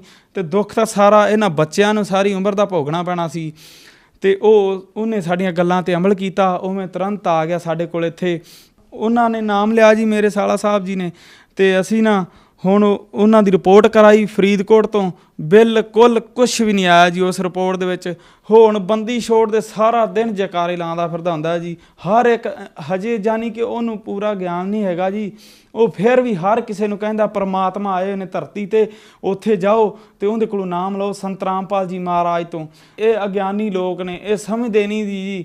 ਇਹ ਪ੍ਰਮਾਤਮਾ ਨੂੰ ਤਾਂ ਕਹਿੰਦੇ ਨੇ ਇਹ ਐਵੇਂ ਹੀ ਹੈ ਬਸ, ਤੇ ਦੂਜੇ ਬਸ ਮੜੀਆਂ ਮਸੀਤਾਂ ਨੂੰ ਪੂਜੀ ਲਗੇ ਆਉਂਦੇ ਨੇ ਜੀ। ਤੇ ਇਸ ਕਰਕੇ ਆਪਣੀ ਤਾਂ ਇਹ ਹੱਥ ਜੋੜ ਕੇ ਬੇਨਤੀ ਹੈ ਜੀ, ਸੰਤ ਰਾਮਪਾਲ ਜੀ ਮਹਾਰਾਜ ਉਹ ਚਮਤਕਾਰ ਕੀਤੀ ਜਾ ਰਹੇ ਨੇ ਜੀ ਜਿਹੜਾ ਦੁਨੀਆ ਤੇ ਨਾ ਹੀ ਕੋਈ ਕਰ ਸਕਿਆ ਤੇ ना ही होया है, बस संत रामपाल जी कर रहे हैं जी। सर आपने बताया कि आपने संत रामपाल जी महाराज से नाम दीक्षा लेने के बाद नशा छोड़ दिया, तो संत रामपाल जी महाराज नशा मुक्त भारत बनाने में क्या योगदान दे सकते हैं? ਬੰਦੀ ਛੋੜ ਸਤਿਗੁਰੂ ਰਾਮਪਾਲ ਜੀ ਮਹਾਰਾਜ ਜੀ ਦਾ ਸਤਸੰਗ ਸੁਣਨ ਨਾਲ ਹੀ ਮੇਰਾ ਤਾਂ ਕਿਆ ਇਹ ਪੂਰੇ ਦੇਸ਼ ਪੂਰੇ ਸੰਸਾਰ ਹੀ ਨਸ਼ਾ ਮੁਕਤ ਹੋ ਸਕਦਾ ਹੈ ਜੀ। संत रामपाल जी महाराज तो फुल पावर आए हुए हैं इस धरती पे, पूर्ण परमात्मा आए हुए ने जी। ਤੇ परमात्मा संत रामपाल जी महाराज ਦੀ ਸ਼ਰਨ ਵਿੱਚ ਆਉਣ ਨਾਲ ਸਾਰਾ ਸੰਸਾਰ ਹੀ ਨਸ਼ਾ ਮੁਕਤ ਹੋ ਸਕਦਾ ਹੈ ਜੀ। ਹੋਰ ਕਿਤੋਂ ਨਹੀਂ ਨਸ਼ਾ ਮੁਕਤੀ ਮਿਲਣੀ ਜੀ। ਕਿੰਨੇ ਸੈਂਟਰ ਖੁੱਲ੍ਹੇ ਨੇ ਜੀ ਇਸ ਪੰਜਾਬ 'ਚ, ਕੋਈ ਕਿਤੇ ਵੀ ਕੋਈ ਤਾਂ ਪ੍ਰੂਫ ਕਰਕੇ ਵਿਖਾਵੇ ਵੀ ਇਸ ਬੰਦੇ ਨੇ ਨਸ਼ਾ ਛੱਡਿਆ। ਨਸ਼ਾ ਛੱਡੇਗਾ ਨਹੀਂ ਜੀ। ਜੇ ਬੀੜਾ ਛੱਡੇਗਾ ਨਾ ਤੇ ਉਹ ਟੀਕਾ ਲਾਣਾ ਸ਼ੁਰੂ ਕਰ ਦੇਦਾ, ਜੇ ਸ਼ਰਾਬ ਛੱਡੇਗਾ ਨਾ ਤੇ ਉਹ ਬੀੜਾ ਲਾਣਾ ਸ਼ੁਰੂ ਕਰ ਦੇਦਾ ਜੀ। नशा नहीं छुट सकता जी। नशा छुटेगा तो सिर्फ संत रामपाल जी महाराज दे सत्संग सुनने नाल ही नशा छुट जाता है जी। सर जो दर्शक आपको देख रहे हैं उनको आप क्या संदेश देना चाहते हैं? इस भारत के लोगों के साथ हाथ जोड़ के प्रार्थना है जी, बंदी छोड़ सतगुरु रामपाल जी महाराज धरती ते आए हुए ने। परमात्मा ਉਹੀ परमात्मा ने जी। कबीर साहब जी ਉਹਦੇ 600 ਸਾਲ ਪਹਿਲੋਂ ਆਏ ਸੀ, ਉਹਨਾਂ ਨਾਲ ਵੀ ਇਹੀ ਇਦਾਂ ਹੀ ਹੋਇਆ ਸੀ ਜੋ ਅੱਜ ਇਹ ਸੰਸਾਰ ਕਰ ਰਿਹਾ ਹੈ। ਤੇ ਹੁਣ ਸੰਤ ਰਾਮਪਾਲ ਜੀ ਮਹਾਰਾਜ ਆਏ ਨੇ, ਇਹਨਾਂ ਨਾਲ ਵੀ ਉਹੀ ਕਰ ਰਹੇ ਨੇ, ਕਿਉਂਕਿ ਜੋ ਸੱਚ ਬੋਲਦਾ ਉਹਦੇ ਸੱਚ ਨੂੰ ਦਬਾਉਣ ਵਾਸਤੇ ਇਹ ਝੂਠਾ ਸੰਸਾਰ ਹੈ ਜਿਹੜਾ ਇਹ ਦਬਾ ਤਾਂ ਪਾਉਂਦਾ, ਪਰ ਸੱਚ ਕਦੀ ਛੁਪਿਆ ਨਹੀਂ ਜੀ। ਸੱਚ ਤਾਂ ਸੱਚ ਹੀ है जी। सर जैसा कि आपने बताया आप पाकिस्तान बॉर्डर की सीमा पर रहते हैं, तो जो लोग पाकिस्तान से संत रामपाल जी महाराज से नाम दीक्षा लेना चाहते हैं वह संत रामपाल जी महाराज से कैसे नाम दीक्षा ले सकते हैं? पाकिस्तान तो क्या जी, पाकिस्तान में सेंटर खुले हैं संत रामपाल जी महाराज के, नामदान सेंटर खुले हैं और उधर बहुत संगत जुड़ रही है। संत रामपाल जी महाराज का ज्ञान समझ के बहुत भक्त उधर भाई इकट्ठे हो रहे। और पाकिस्तान तो क्या इस पूरे विश्व में पूरे इंडिया में परमात्मा संत रामपाल जी महाराज ने नामदान सेंटर खुला रखे रहे जी। बहुत आसान तरीका हो गया जी भी नामदान सेंटर ते नाम दीक्षा प्राप्त करने का ही। और जिस भाई बहन ने संत रामपाल जी महाराज से नाम दीक्षा प्राप्त करनी हो तो टीवी पे सत्संग आउंदी जी, उहदे थल्ले पीली पट्टी आउंदी, पीली पट्टी ते सारे फोन नंबर एड्रैस दिता है जी। उत्थे कॉल करो ते नामदान सेंटर विच पहुँचो ते आदा नामदान लो जी। धन्यवाद सर। सत साहब जी। अब जगत गुरु तत्वदर्शी संत रामपाल जी महाराज जी के सत्संग के माध्यम से उस अद्वितीय आध्यात्मिक ज्ञान के बारे में जानते हैं जिसके माध्यम से आप भी प्राप्त कर सकते हैं ऐसे आध्यात्मिक, मानसिक और भौतिक सुख जो अभी तक आपने सिर्फ मीराबाई, ध्रुव, प्रहलाद जैसे कुछ ही भक्तों की जीवन कथा में सुने होंगे। अब सुनिए तत्वदर्शी संत के संग शास्त्र अनुकूल भक्ति सत्संग, ऐसा अद्वितीय आध्यात्मिक ज्ञान जिसका है सर्वधर्मों के पवित्र शास्त्रों में प्रमाण। अब हम गलती से इस काल को निरंजन मान रहे थे। ये है ज्योत निरंजन, ज्योति निरंजन, माया सहित ये भगवान स्वामी है। और ये वास्तव में निरंजन अर्थ का होता है परम पिता का। लेकिन जैसे यहाँ ब्रह्म बोलते हैं, ब्रह्म, और ब्रह्म को ही ये संपूर्ण परमात्मा मानते, वैसे ब्रह्म शब्द पर्याप्त है। ब्रह्म का अर्थ ब्रह्म कहो, प्रभु कहो, स्वामी कहो, राम कहो, खुदा कहो, गॉड कहो, अल्लाह कहो। लेकिन इनकम्प्लीट ब्रह्म भी है, इसलिए पूर्ण ब्रह्म कहना पड़ता है। यहाँ के लोक वेद में ब्रह्म ही सुप्रीम पावर प्रसिद्ध हो रहा था। तो यहाँ परमात्मा कहते हैं कि मैं ही वो ब्रह्म हूँ, परमात्मा हूँ। रामानंद जी इस बात से घने दुखी हो गए। एक दानक का लड़का, दानक जुलाहे का बालक अपने आप को भगवान कहता है, इसको शर्म नहीं आती। फिर गालियां देनी शुरू कर दी रामानंद ने। अब परमात्मा क्या बताते हैं, जात हमारी जगत गुरु, परमेश्वर है पंथ, दास गरीब लिखत पढ़े, मेरा नाम निरंजन कंत। कंत माने मालिक, पति, दुल्हा। मैं सारी सृष्टि का स्वामी हूँ, सारी सृष्टि का पति हूँ, वो निरंजन हूँ। और मेरी जाति पूछते हो तो मैं जगत गुरु हूँ, सारी सृष्टि को ज्ञान देने के लिए अब आया हूँ। और मेरा पंथ पूछते हो, जैसे कोई विष्णु पंथी है, यानी विष्णु जी के ही मार्ग को, उसकी विधि को बताने वाला, उसकी भक्ति विधि, उसके ज्ञान से परिचित। कोई शंकर पंथी है, शिव का उपासक। जैसे कोई ये ब्रह्मा कुमारी पंथी है, और कोई इस राधा स्वामी पंथी है। तो उन पंथी का अर्थ होता है, पंथ का अर्थ होता है आप किस परमात्मा के ज्ञान का पथ प्रदर्शन करते हो। तो परमात्मा कहते हैं मेरा पंथ पूछता है तो मैं परमेश्वर के पंथ को बता रहा हूं, उसके मार्ग को बताने के लिए आया हूं, उसके पाने की विधि बताने आया हूं। वो तो स्वयं ही थे। अब जैसे ईस श्रीमद् भगवद गीता अध्याय नंबर 15 के श्लोक नंबर 1 से 4 और 16-17 में तकरीबन सृष्टि रचना का कंसेप्ट क्लियर हो जाता है। जैसे आपको अभी दिखाया था, उल्टा लटका हुआ संसार रूपी वृक्ष, ऊर्ध्व मूलम अधः शाखम अश्वत्थम प्राहु अवम छंदासी यस्य प्रणानी ये तम वेद स वेदविद। उल्टा लटका हुआ संसार रूपी वृक्ष है, ऊपर को जड़ है, नीचे को तीनों गुण रूपी शाखा है, और पत्ता आदि इसके संसार है। पत्ते ही जो जीव जंतु समझो। तो इसको जो जानता वो तत्वदर्शी संत है, इसके सारे भाग विभाग जानता। फिर बताया है कि 15वें अध्याय के 16-17 में 3 पुरुष बताए, एक सरपुरुष, एक अक्षर पुरुष। सरपुरुष तो ये ईश कहो, सरपुरुष कहो, ईश कहो। अक्षर पुरुष आपको बता दिया वो डना है, और सरपुरुष उसकी डार है। तो अक्षर पुरुष कहो या ईश्वर कहो, ईश, ईश्वर। और तीसरे नंबर का 8वें अध्याय के गीता जी के तीसरे श्लोक में, 8वें अध्याय के प्रथम श्लोक में अर्जुन ने पूछा कि आप जी ने 7वें अध्याय के 29वें श्लोक में जिस तत्व ब्रह्म की जानकारी दी है कि उसको जानने के बाद प्राणी केवल जरा और मरण से छूटने का ही प्रयत्न करता है, इस संसार की किसी वस्तु की डिमांड नहीं करता। तो 8वें अध्याय के प्रथम मंत्र में अर्जुन ने पूछा किम तत्व ब्रह्म, वो तत्व ब्रह्म क्या है। 8वें अध्याय के तीसरे श्लोक में गीता ज्ञानदाता कहता है वो परम अक्षर ब्रह्म है। तो गीता अध्याय नंबर 15 के श्लोक नंबर 1 से 4 में सभी विभाग बताए हैं, और 16-17 में बताया है कि 3 पुरुष है। एक सरपुरुष, सरपुरुष को ईश कहते हैं, ये केवल 21 ब्रह्मांड का स्वामी है, प्रभु है, मालिक है। और दूसरे को अक्षर पुरुष को ईश्वर कहते हैं, ईश्वर यानी ईश से श्रेष्ठ, इस ब्रह्म से नेक्स्ट पर ब्रह्म, अक्षर ब्रह्म भी कहते हैं इसको। और तीसरे नंबर का जो परम अक्षर ब्रह्म है उसको परमेश्वर कहते हैं।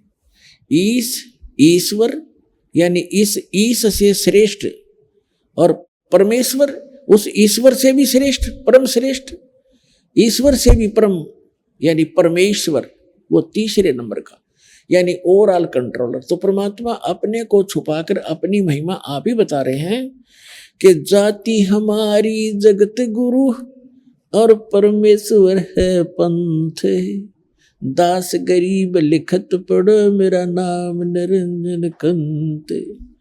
अब रामानंद जी घने दुखी हो गए इस बात से, अज्ञानता के कारण कि छोटा सा बालक धानक का, एक जुल्हाई का बालक और अपने आप को भगवान बताता है, तो गुस्से आकर गालियां मंड गए, गालियां लगे देने। रे बालक सुन दुर्बुद्धि घटमट तन आकारे, दास गरीब दर्द लगा जब हो बोले सृजनहारे। मालिक ने अपने आप को मालिक कह दिया, सृजनहार कह दिया, तो रामानंद जी के कहते दर्द लगा, दुख हुआ उस बात का। और क्या बोले, रे बालक सुन दुर्बुद्धि, ए मंदबुद्धि के व्यक्ति, तेरा घटमट तन आकार। अब देखो हमारी बुद्धि कितनी कमजोर थी। ये दास विष्णु जी का उपासक था, श्री कृष्ण और श्री राम हमारे पक्के भगवान थे, और भगवान शंकर भी आदरणीय थे। हम तो सभी को ऐसे मानते, लेकिन विशेष रूप से हम विष्णु के उपासक थे, श्री कृष्ण जी के। और ऐसे ही अन्य भी हमारे साथी होते थे। तो जब कभी डिस्कस करते थे, कोई पूछता था कि समाधि लगाता है, मैंने किसी संत ने बताया मैं समाधि लगाता हूँ, और भगवान आपने देखा? अके नहीं, भगवान तो निराकार है, वो दिखाई थोड़ा ही देता है, वो तो निराकार है, केवल प्रकाश दिखता है। कुछ तो सुनी सुनाई के और एक आध दिन दिख भी जाता होगा, तो प्रकाश भगवान नहीं है, वो तो भगवान का प्रकाश है। तो कहने का भाव ये है, यहाँ रामानंद जी भी उसी दुर्बुद्धि से ग्रस्त था। वो कह रहा है कि तू अपने आप को भगवान कहता है, भगवान दिखाई थोड़ा देता, वो तो निराकार है, उसका तन शरीर थोड़ा ही है। ऐसी बिरानमाटी हो रही थी, ऐसी दुर्बुद्धि थी हमारी ज्ञान की।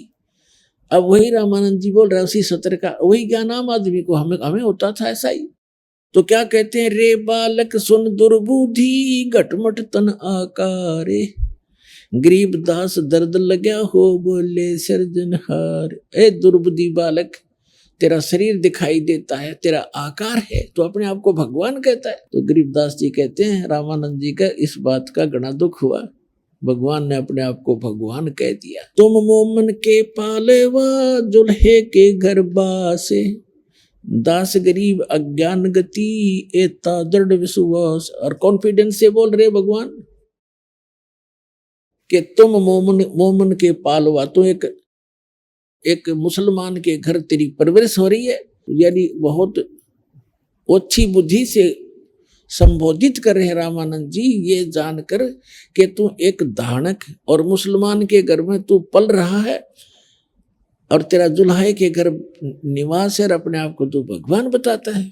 तुम मोमिन के पालेवा, तेरा जुल्हे के घर बासे, दास गरीब अज्ञान गति एता दृढ़ विश्वास। मान बढ़ाई छोड़ कर बोलो बालक बैन। रामानंद जी कहे हैं कि सीधी बात कर, अभिमान त्याग, तू अभिमान ना करे कि अपने आप को भगवान बता रहा है। मान बढ़ाई छोड़ कर बोलो बालक बैन, दास गरीब अदम मुखी एता तुम घट फैन। तरक तलु से बोलते रामानंद सुरज्ञाने, दास गरीब कुजाते हैं आखिर नीच निदान। अब रामानंद जी कह रहे हैं कि तेरी जात का पता नहीं, कुजात तेरा पता नहीं तो किसका है, तू पढ़ा पाया था उसको नीरू को, और अपने आप को है तू कुजात है ना, नीच, इसलिए छोटा मुंह बड़ी बात कर रहा है। तर्क तलु से बोलते रामानंद सुरज्ञाने, दास गरीब कुजात है आखिर नीच निदान।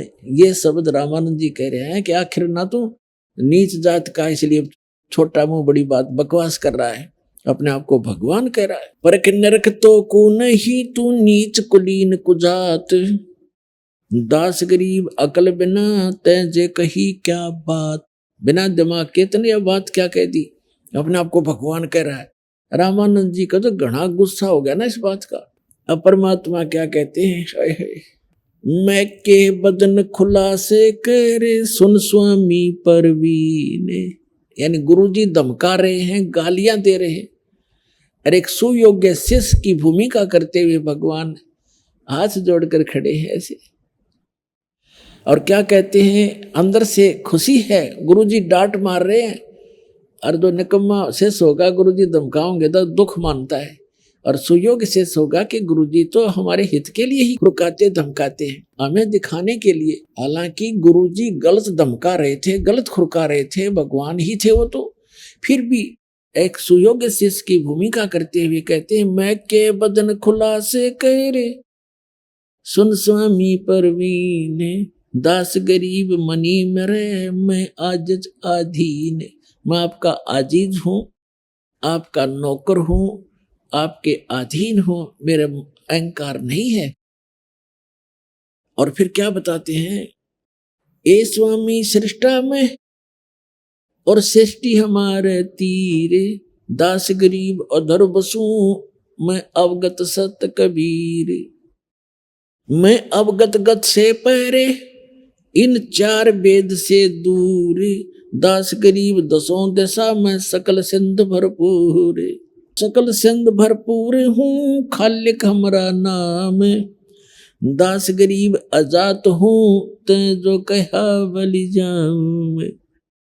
अब परमात्मा कहते हैं कि मैं सारी सृष्टि के रचने वाला हूँ। एक 5 वर्ष का बालक और ऐसे हाथ जोड़े खड़ा है पर्दे से बाहर और कह रहा है कि ए स्वामी, हे मालिक, मैं सृष्टा हूँ, सारी सृष्टि के रचने वाला, और ये सृष्टि हमारे तीर, और मैं ऊपर रहता हूँ अवगत सत कबीर।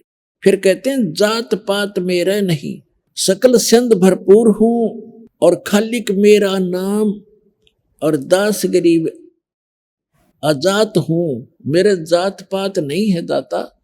फिर भी आपने जो कहा, मुझे कुजात कहा, नीच कहा, तो मैं बलि जाऊं आपके ऊपर।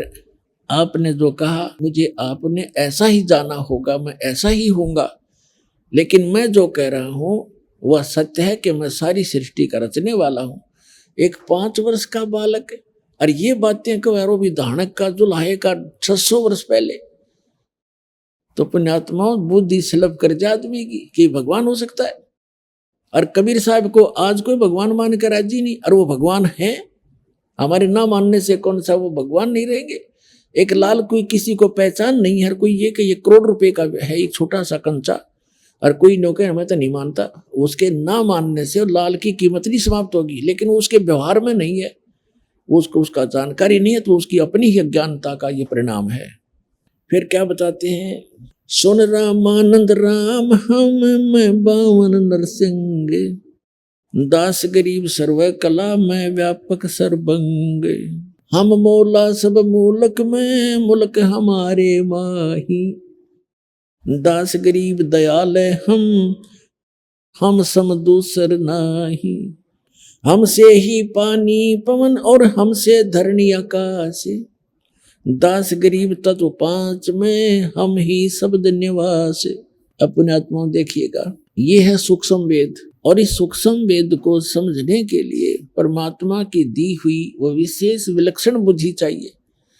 अब यहाँ क्या बताते हैं परमात्मा कि मैं सब में व्यापक हूँ। कैसे हूँ कि जैसे 5 तत्वों के अंदर वो आकाश का गुण है, वो सब में व्यापक है। 5 गुण है, शब्द स्पर्श रूप रस गंध।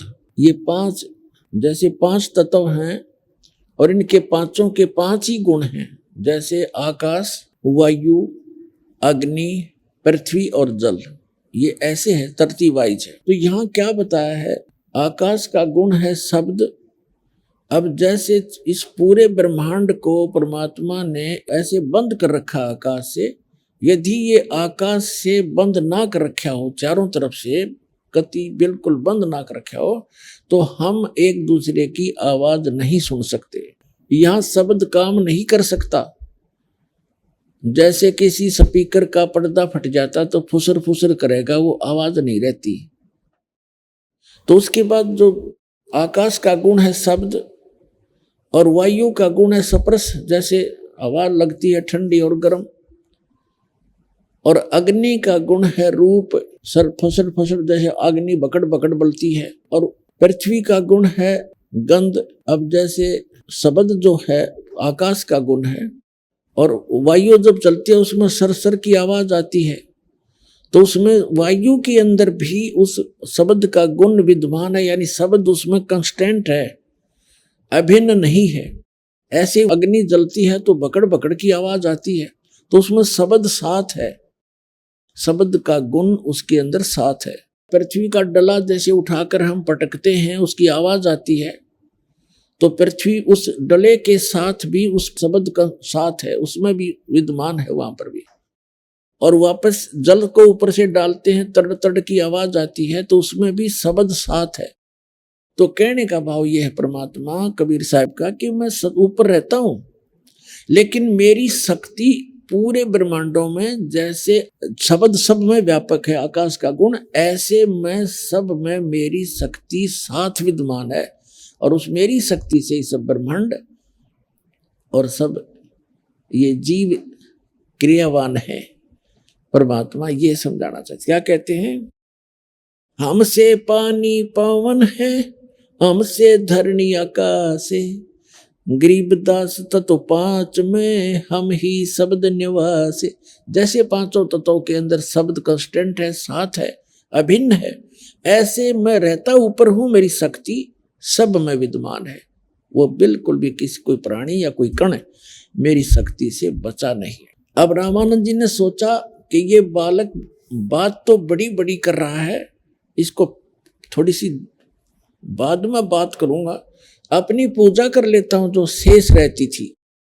रामानंद जी क्या करते थे, पर्दा लगा ही रखा था, परमात्मा को कहा कि बैठा दो इस बालक को, यहीं बैठ जा 5-10 मिनट, मैं अपनी थोड़ी पूजा कर लेता हूं, फिर इससे बात करूंगा बाहर आकर के। अब उसने अपनी पूजा क्या करता था रामानंद जी, एक भगवान विष्णु का सालग्राम बना रखा था मूर्ति पत्थर की, और वो सभी जितने उनके शिष्य थे वो मूर्ति की पूजा करते थे, सालग्राम की पूजा करते थे। भगवान विष्णु के सभी कपड़े मूर्ति के उतारते थे और मुकुट भी रख देते थे आदर से। माला कंठी, एक माला जो गले में होती थी, एक तुलसी के मनिये की कंठी बोलते, वो भी डालते थे, तो सभी उतार दी जाती थी। फिर भगवान को स्नान किया जाता है, तो वो मानसिक पूजा करता था। उस पत्थर की मूर्ति अवश्य रखी थी उसने, लेकिन वो मानसिक सेवा किया करता था, जैसे कल्पना करता था, जैसे एक वैसे करते हैं, एक तो सौपन होता है, वो तो मानसिक समझो, एक वैसे प्रैक्टिकल करते हैं, वो कपड़े मूर्ति को स्नान कराते हैं, कपड़े फिर सोच कपड़े पहनाते हैं ऐसे। तो वो मानसिक सेवा किया करता था कि मानसिक पूजा का ज्यादा लाभ होता है।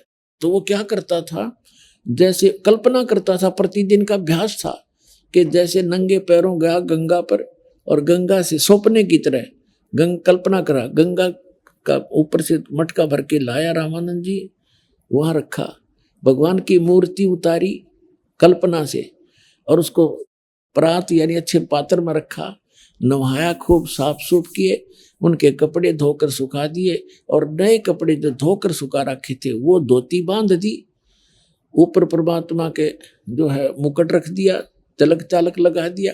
उस दिन गलती से जो कंठी होती थी एक मनके की, जो भगवान का माला डालते हैं, और एक बैजंती माला भी काल्पनिक बनाते हैं, वो भी डालते हैं भगवान के गले में, बैजंती माला छोटी सी। तो उस दिन क्या हुआ, वो माला डालनी भूल गया, मुकुट रख दिया, तिलक लगा दिया, सब कपड़े पहना दिए। अब मुकुट, अगर माला नहीं डाली गले में तो पूजा अधूरी, तो पूजा खंडित, इनकम्प्लीट रहेगी।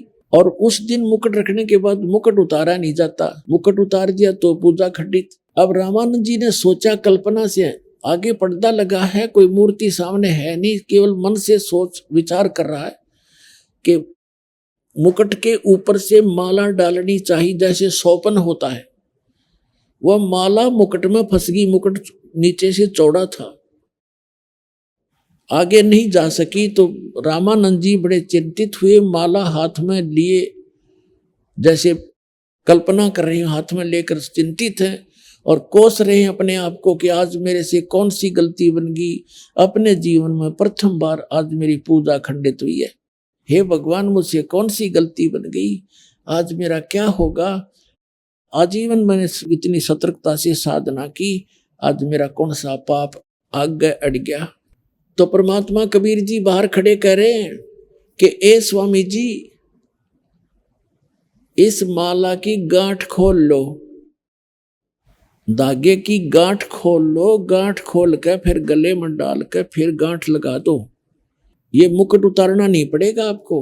अब रामानंद जी की तो बुद्धि सिर घूम गया कि ना कोई सामने मूर्ति है, मैं केवल मन से सोच कल्पना कर रहा हूं, सोच रहा हूं, आगे पर्दा लगा है और ये बालक बाहर से मेरे मन की बात बता रहा है।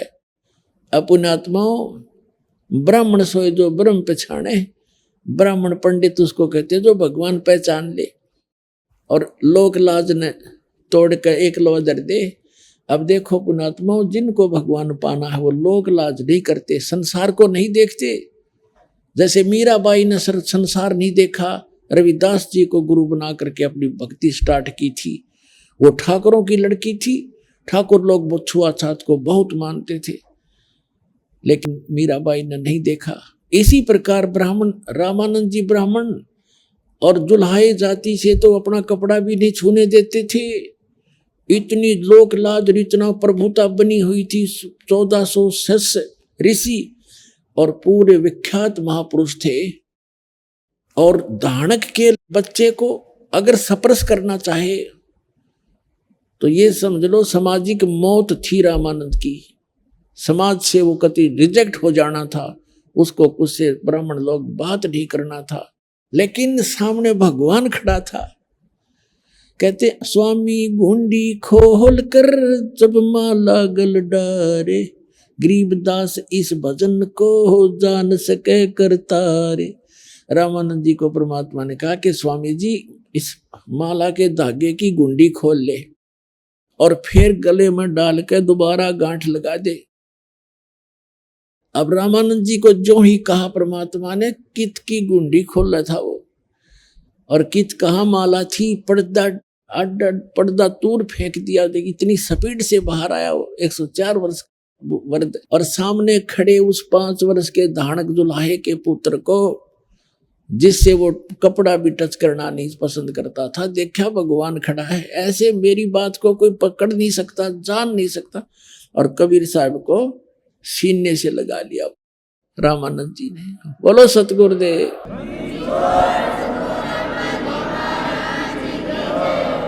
कहते हैं वक्त पड़े सौदा करे और बाढ़ में पड़ो यू ज्ञान। सामने भगवान खड़ा जिसके लिए भटक रहा है, 104 साल खो दिए, घर त्याग दिया, और आज भगवान सामने खड़ा, फिर वो समाज ने देखेगा तो धिक्कार ऐसे भगत को और ऐसी भक्ति को, वो भक्त नहीं है। अब रामानंद जी ने जो ही परमात्मा को ऐसे सीने से लगा तो ऐसा शरीर भगवान का जैसे रुई होती है। यजुर्वेद अध्याय नंबर 40 के श्लोक मंत्र नंबर 8 में कहा कि सप्रियागात शुक्रम अकायम अवर्णम असनाविरम कबीर मनीषी। वो परमात्मा कबीर जो यहाँ आते हैं विद्वान रूप में, यानी तत्व ज्ञान जगत गुरु रूप में, तत्वदर्शी संत के रूप में, वो परमात्मा वैसे सबसे पहला देहधारी है। और उसका शरीर शुक्रम अकायम है। उसका शुक्रम माने माता पिता के बीज से बना हुआ, वो शुक्र से बना हुआ हमारे जैसा 5 तत्वों का शरीर नहीं है जो माता पिता के बीज से बनता है। तो कहते हैं वो शुक्रम कायम ऐसा नाविरम, उसके शरीर में नाड़ी नहीं है, हार्ड हुड नहीं है उसके अंदर, तो वो ऐसा शरीर है भगवान का। इसलिए परमात्मा कहते हैं मैं विधेयी हूं। धर्मदास जी ने कहा था, हे परमात्मा आपके शरीर दिखाई देता है और आप अपने आप को विधेयी कहते हो। तो भगवान ने कहा था कि नरक परख कर देख धर्मदास, तुम सा तन नहीं मोर, मेरा तन तुम्हारे जैसा नहीं है, इसलिए मैं विलक्षण देही है मेरी, इसलिए मैं विधेय हूं। अब क्या कहते हैं, अब परमात्मा ने जो ही रामानंद जी ने कहा कि ये तो दीक्षा तुम दी ये मान ली मन मोरे, गरीबदास तुम कोमल पुरुष हमरा बदन कठोरे। क्या बताते हैं कि आपने, क्योंकि बुद्धिमान थे, विद्वान थे, ब्राह्मण थे, संकेत समझ गए कि मेरी फड़क निकाल दी, मेरे मन का जो बंक था, मेरी जो मरोड़ थी, जो मेरे अंदर अहंकार था, वो मेरा चकनाचूर करना था इस महापुरुष परमात्मा ने। तो ये समझ गया कि जो ते शिक्षा मुझ दी वो मान ली मन मोर।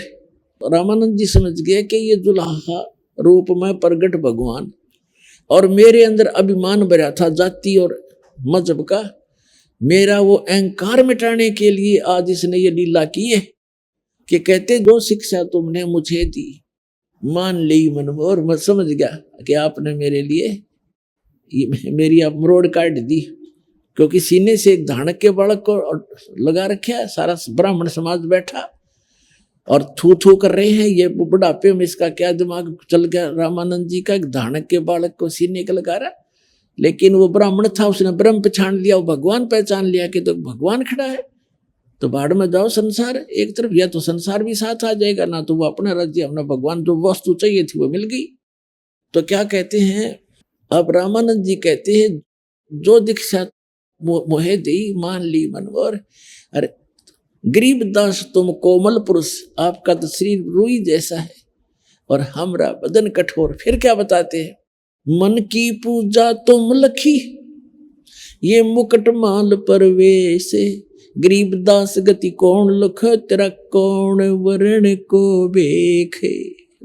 और रामानंद जी कह रहे हैं कि भगवान आपने कैसे पहचाने कोई, आप किस तो वेशभूषा में खड़े हो और किस वर्ण में प्रगट हो, जुलाहा वर्ण में, और कैसे खड़े हो आप भगवान, आपको कैसे पहचान सकते हम तुच्छ बुद्धि जीव। मन की पूजा तुम लखी ये मुकुट मान परवेश, गरीबदास गति कौन लखे, आपकी गति को, आपकी सतिथि को, आपकी महिमा को, और कौन समझे कौन वर्ण को बेखे। किस वेशभूषा में खड़े, हमने भगवान पता नहीं कैसा मान रखा था, हाथ में सुदर्शन चक्कर हो या तीर ले रखा हो या गदा गुदा दे रखी है, और आपको तो आप भगवान खड़े। अपने आत्मा ये भूल हमारे वर्षों से पड़ी हुई है, युगों से। अब ये भूल इसी समय में मिटनी है, अगर किसी की मिट जाता है, और अभी मोक्ष होना है। ये इस कलयुग का ये पीक टाइम है, प्राइम टाइम है। अपने आत्मा समझो भगवान को, सदग्रंथ अपने पास है, ऐसे इंस्ट्रूमेंट आपके पास है, और दास आपके पास है, भगवान का भेजा हुआ तत्वदर्शी संत, और complete worship of God, complete भगवान की कंप्लीट वर्शिप दास के पास उपलब्ध है। अब परमात्मा ने क्या कहा, ये काफी वार्ता है लेकिन समय थोड़ा, मैं शॉर्ट करूंगा थोड़ा सा। अब ये सारा कुछ हो गया, वो जितने वहां बैठे थे शरफरे उठ कर चले गए, ब्राह्मण जितने नकली थे, असली ब्राह्मण रह गया भगवान के पास। तब रामानंद जी ने नहीं सोचा जान दे ये तो लबड़दा ने, पहले तो मैं ब्राह्मण था और विद्वान था और पूज्य था, आज मुझे भगवान मिल गया, मैं रिजेक्ट हो गया। इन मूर्खों में क्या ज्ञान है इनको। जब गुरु में था तो आज भी मैं गुरु हूं, और मैं जिसको पूज रहा हूं इन सब ने मुझे उसी को पूजना चाहिए। लेकिन वो तो काल का जाल है, वो सब खिसक गए तो खिसक गए। अभी आपने सुने जगत गुरु तत्वदर्शी संत रामपाल जी महाराज के मंगलमय सत्संग प्रवचन। आइए अब सुनते हैं उन भक्तों के अनुभव जिन्होंने संत रामपाल जी महाराज के प्रमाणित ज्ञान से प्रभावित होकर नाम दीक्षा लेकर अनेकों लाभ प्राप्त किए। नमस्कार जी। नमस्कार सर। क्या नाम है जी आपका? प्रतिभा साहू, जिला बिलासपुर, छत्तीसगढ़ से हूँ सर। संत रामपाल जी महाराज से नाम दीक्षा आपने कब ली? संत रामपाल जी महाराज से नाम दीक्षा 8 मई 2014 को ली थी सर। प्रतिभा जी, आपने क्या क्या भक्ति साधनाएं की हैं अभी तक? संत रामपाल जी महाराज से भक्ति करने से पहले मैं बचपन से ही, जब होश भी नहीं संभाली थी, तब से गायत्री परिवार शांति कुंज हरिद्वार से जुड़ी थी सर। तो फिर आप संत रामपाल जी महाराज जी की शरण में कैसे गईं? सर मैं गायत्री परिवार में तो जुड़ी थी, मेरा पूरा परिवार भी जुड़े हुए हैं, अभी से जुड़े हुए हैं, मगर उसमें जुड़ने से मेरे को कोई लाभ नहीं हुआ, उल्टा हानि ही हानि हुआ सर। तो जैसे शादी होने के बाद एक पति पत्नी का जो गृहस्थ जीवन रहता है, ये मेरे को कुछ भी सुख नाम का चीज़ ही नहीं था। अपने ज़िंदगी से मैं तंग आ गई थी सर। मैं यहाँ तक कि इतना मारपीट होता था कि मैं पायजन भी ले ली थी। फिर पायजन लेने के बाद मैं अपने मायके में चली गई थी, मायके में बैठ गई थी। वहाँ मायके में बैठने के बाद मेरे को मेरे पति तलाक का नोटिस भी दे दिए थे। उसके बाद मेरे को पति को कोई संत रामपाल जी महाराज का शिष्य आए, वो बोले कि अपनी पत्नी को ले आओ, सब ठीक हो जाएगा। तो मेरे पति बोले ऐसा कुछ नहीं हो सकता, मैं नहीं लाता। तो मेरे को ऐसा विश्वास ही नहीं होता कि कोई दुनिया में ऐसा कोई है कि नोटिस जारी होने के बाद पति पत्नी मिल जाए। मगर वो लोग बोले कि एक बार विश्वास करके तो देखो, पुस्तक तो पढ़ के देखो। तो फिर मेरे पति पुस्तक पढ़े, संत रामपाल जी महाराज के ज्ञान गंगा पुस्तक पढ़े। फिर ज्ञान गंगा पुस्तक पढ़ने के बाद मेरे पति बरवाला गए। बरवाला में जाने के बाद वो नाम दीक्षा लिए। फिर गुरुजी संत रामपाल जी महाराज आए, आशीर्वाद दिए, तो फिर आए। फिर उसके बाद गए तो बोले गुरुजी, संत रामपाल जी महाराज से बोले गुरुजी आप तो सब ठीक कर दिए, बस मेरा एक ही परेशानी है कि मेरी पत्नी अपने मायके में है, मैं कैसे करूं। तो गुरुजी संत रामपाल जी महाराज बोले कि बेटा उनकी गलती नहीं है, आप उनको घर ले आओ और कैसे भी करके आश्रम ले आओ। तो फिर मेरे पति मेरे को लेने के लिए गए, लेकर आए। फिर मेरे को बोले चलो बरवाला चलते हैं। यहाँ घर आई तो घर में देखी कि जो भी जिसको मैं मानती थी, गायत्री माता को मानती थी, उनका फोटो भी नहीं था, कुछ भी नहीं था। तो मैं बोली आप दूसरे पंथ में चले गए हो, मगर मैं तो नहीं गई हूँ, मेरा भगवान क्यों आपको इधर उधर किए। तो बोले चलो ठीक है, आप अपना भगवान ले आओ। उसके बाद मैं लाई। फिर 2-3 दिन बाद मेरे पति बोले कि चल बरवाला चलते हैं। तो मैं बोली कि मेरे को नहीं जाना है बरवाला, मैं क्यों जाऊंगी, आप दूसरे पंथ में गए हो तो जाओ, मैं नहीं जाती। गायत्री माँ मेरी माँ है, उसको मैं नहीं छोड़ सकती। तो बोले नहीं एक बार आप चल के तो देखो, नाम मत लेना, मगर घूमने के लिए तो चलो। तो मैं बोली ठीक है। फिर जाते जाते भगत जी ऐसा हुआ कि संत रामपाल जी महाराज मेरे को स्वयं ट्रेन में आए और सब सो गए थे, बोगी का लाइट भी बंद हो गया था। मगर संत रामपाल जी महाराज आए और बोले बेटा आपको नींद नहीं आ रही है। तो भगत जी मैं इतनी अनबुद्धि, इतनी अनजान थी कि मैं स्वयं संत रामपाल जी महाराज को मैं पहचान नहीं पाई। मैं उल्टा उन्हें मैं सोची, क्योंकि मैं पहले बार गई थी, मेरे को नहीं लगा कि ऐसा कुछ चमत्कार हो सकता है। तो भाई लूट मार का दिन है तो कोई आए होंगे, तो उल्टा उन्हीं को चिल्ला के मैं भेज दी। फिर सुबह जब उठी तो जाके देखी बोगी में वो नहीं थी। फिर अपने पति को मैं बोली कि यहाँ एक बुजुर्ग आया था, बैठा था, वो कहाँ उतरा। तो बोले ऐसा कोई नहीं आया। जो मेरे साथ में संत रामपाल के शिष्य थी वो भी बोले कि ऐसा तो कोई नहीं बैठा है यहाँ, तुम किसको बोल रही हो। तो मैं बोली नहीं, आया था, लंबा सा था, गोरा सा था, बाल पका हुआ था, दाढ़ी मुझ कुछ नहीं था और सफ़ेद बंगाली हुए पहने हुए थे, वो आए थे। तो उन लोग बोले बस पर गुरुजी ही आए थे, तुमको पता नहीं चला। तो मैं बोले ऐसे कैसे चमत्कार हो सकता है, गुरुजी आए। फिर रास्ते में झगड़ा होते होते गए। उन लोग बोले इतना चमत्कार दिखाने के बाद भी तुम नाम नहीं लूंगी बोल रही है, ले ले ले ले उनके सी से। मैं बोली नहीं, मेरे को नहीं लेना है, तुम लोग चुपचाप रहो। ऐसे करके झगड़ा होते होते गई।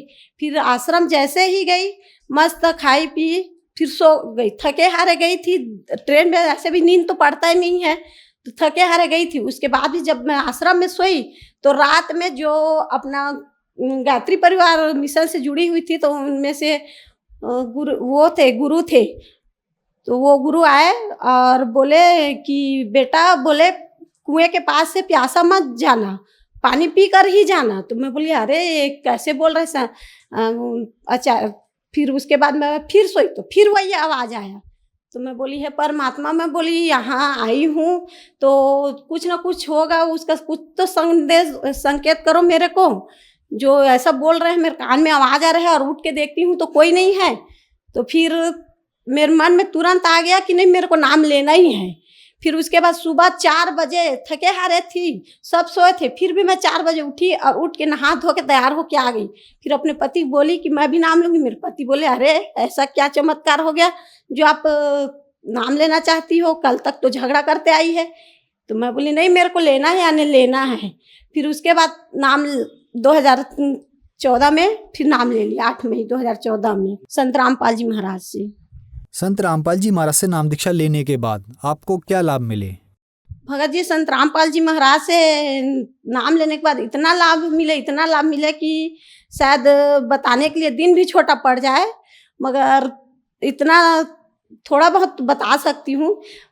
भगत जी, जो मेरा यहाँ किडनी है, वो किडनी में हमेशा यानी 1 माह 2 माह में इतना ज़्यादा दर्द होता था कि मैं खड़ी थी तो खड़ी ही रहती थी, सोई थी तो सोई रहती थी, यानी पता नहीं इतना। और आंसू मेरे को रोते देखकर मेरे बच्चे भी रोते थे। कितना भी रात रहे उन लोग तुरंत डॉक्टर लेके आते थे, मगर कुछ भी नहीं होता था। बस सुई हुई दे के जाते थे, दवा देते थे, ठीक रहती। फिर उसके बाद 1 माह 2 माह में वैसे ही होता था। मगर जब से संत रामपाल जी महाराज से दीक्षा ली हूँ, पता नहीं वो कहाँ गायब हो गया है कि अब ऐसा लगता है कि मेरा कुछ बीमारी ही नहीं है। और दूसरा लाभ ये है कि मेरी गुड़िया है, वो अभी 16 साल की हो चुकी है। तो वो कक्षा 3री में पढ़ रही थी, तब ऐसा हुआ कि वो प्रेत बाधा का हो गया। वो जैसे ही घर से निकलती थी तो जाती तो मस्त थी, क्योंकि पढ़ने में होशियार है, तो जाती थी मस्त। उसके बाद जाने के बाद वो घर तुरंत रिटर्न आ जाती थी, बोलती थी कि मेरे पीछे कोई है, मेरे पीछे कोई है। इतना ज़्यादा प्रेत बाधा हो गया था हम लोग को, यानी कि हमारे घर में अच्छे से रह भी नहीं पाते थे। कोई ना कोई कुछ ना कुछ टोना जादू लगा ही दिए रहते थे। ये सब ठीक हो गया। मेरा बच्चा है सर, वो अभी 14 साल का है। वो उसके पेट में गांठ बन गया है, कंठी माला जैसे। तो उसको वो आया स्कूल से और गिर गया, हम लोग को पता भी नहीं था, तो गिर गया। फिर उसके बाद गिरने के बाद हम लोग डॉक्टर के यहाँ ले गए, एक्सरे वगैरह कराए। डॉक्टर बोले कि इसके पेट में गांठ है और ऑपरेशन से ही ठीक होगा। पूरा पेट में कंठी माला जैसे पूरा माला रहते हैं, गुथाए रहते हैं, वैसे ही गुथाया हुआ है। तो ये जब 18 साल का होगा तब इसका ऑपरेशन होगा, वरना नहीं होगा, ठीक नहीं होगा। और कुछ भी खाएगा तो शायद ये बचेगा, ऐसा टाइप का बोले। तो हम लोग परेशान हो गए थे, मगर गुरुजी के से मेरा बच्चा भी नाम लिया था। तो हम लोग बोले, बेटा जो नाम मिला है वो नाम कर, अच्छे से नाम कर, अच्छे मर्यादा में रह के भक्ति कर, फिर बाकी पर गुरुजी सब संभाल लेंगे, संत रामपाल जी महाराज करके। तो आज मेरा बेटा इतना तंदुरुस्त हो गया है कि मोहल्ले में सबसे अच्छा, सबसे तंदुरुस्त और सबसे हट्टा कट्टा मेरा बेटा ही है। मैं एक मिल चलाती हूँ सर, धान कूटने वाला। तो मैं बोली कि मेरे पति फेरी में जाते हैं, तो मैं बोली गुरुजी से कि हे गुरुजी, मैं बोली कि अभी का दिन है और कपड़ा बेचते हैं दिन भर, तो कभी बिक जाता है तो ठीक है, और कभी नहीं बिकता है तो भी। तो मैं कब तक ऐसी मिल चलाऊंगी? गुरुजी आप कुछ तो करिए, चमत्कार हो सके तो मेरा बड़ा वाला मिल कर दीजिए, जिससे कुछ तो घर में होगा, आमदनी आएगा, तो अच्छे से आपकी सेवा भी कर पाएंगे ऐसे करके। तो गुरुजी 8 लाख का जो राइस मिल है, जो 8 लाख का प्रोजेक्ट है, उसको परमात्मा पता नहीं कैसे हम लोग को कहाँ से मिला दिए। कुछ पैसा मेरे मायके से दिए, कुछ अपने मित्रों से लिए, और कुछ पैसे ऐसे ही पता नहीं कहाँ से हो गया कि हम लोग का 8 लाख का प्रोजेक्ट यूं ही चुटकी में ही पर गुरुजी संत रामपाल जी गुरुजी यूं ही चुटकी में ही लगवा दिए।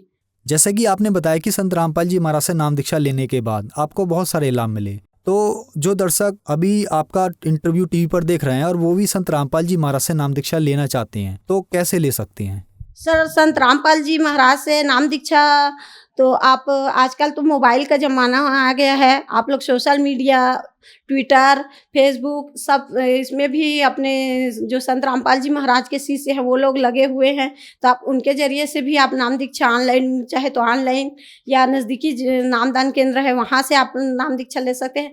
और इससे ज़्यादा आप सत्संग देखेंगे तो सत्संग में हर चैनल में आता है, तो उसके नीचे आपको एक छोटी सी पीली पट्टी दिखाई देगी सर, जिसमें संत रामपाल जी महाराज का आश्रम का नंबर रहता है, उसे आप नंबर कॉल करके आप नाम दीक्षा ले सकते हैं सर। धन्यवाद जी। धन्यवाद सर।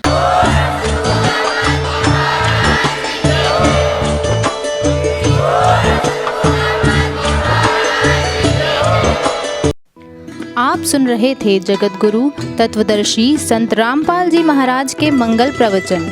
अधिक जानकारी के लिए संपर्क करें